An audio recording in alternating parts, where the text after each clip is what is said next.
6-year-old Solomir Datsenko has chronic kidney disease. Since early January, the young girl has been treated at the National Children's Specialised Hospital, Okmadit. For 2 months now, she has been undergoing peritoneal dialysis, a treatment that uses the abdomen lining or belly to filter the blood. Yet Solomir desperately needs a transplant, and her parents need to collect €60,000 for surgery in Belarus. They have a base of deceased donors and their organs can be donated. In Ukraine, we don't have it. This is the only difference. If we have a possibility of organ donation within our country, we will do it. We really hope the deceased organ donation system will also work in Ukraine, and if we need a transplant again, we will do it here.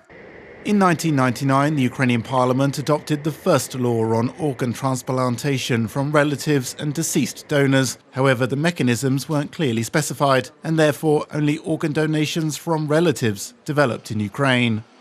The law, officially called on Transplantation of Human Anatomical Materials, adopted in 2018, aimed to start the development of organ donation. The new version of the law entered into force on January the 1st this year, yet the Health Ministry had no time to create a national database of potential donors and recipients and regulate so-called transplant coordinators.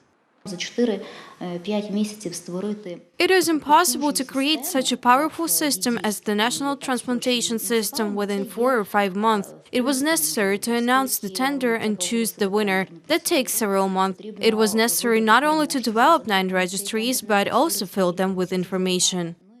As there were no registries, all transplant surgeries were blocked. Meanwhile, doctors feared criminal prosecution for not following the updated laws. To deal with this critical situation, Parliament adopted amendments to legislation. It was done in order to postpone the system which was not created by the Health Ministry and return the legal possibilities to doctors so that they can boldly enter the operating rooms and carry out transplants. The Health Ministry must create the Transplantation Information System before January the 1st, 2020. The testing of it is supposed to start at the end of April this year. It will be the task of transplant coordinators to fill the system with information. They have to get consents of living donors or relatives of those who died, then transport organs to transplantation departments. Training for transplant coordinators is already being held at the Zaporizhzhia Medical Academy of Postgraduate Education. Before transplant coordinators start operating, their duties will be performed by family physicians. The National Health Service of Ukraine will pay for transplantation services, and the central executive body created by the cabinet will coordinate its work. We painted the picture together with our patients. Every color, every stroke, everything was painted smoothly. It was painted by people who need heart or kidney transplants and those who already live with transplanted organs. These were children and adults.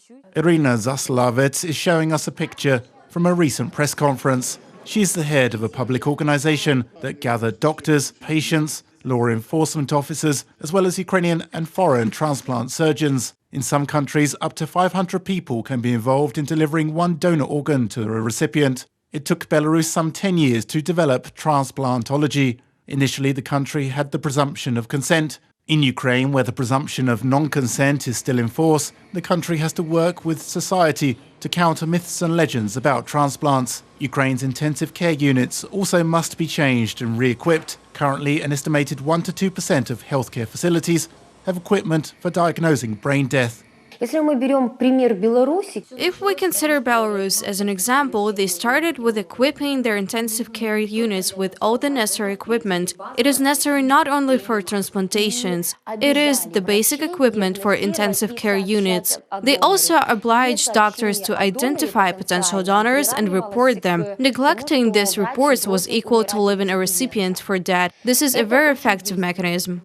Every year, 5,000 Ukrainians need urgent organ transplantation, but only 130 of them can undergo this operation. Reported by Olha Mikhailuk for UATV.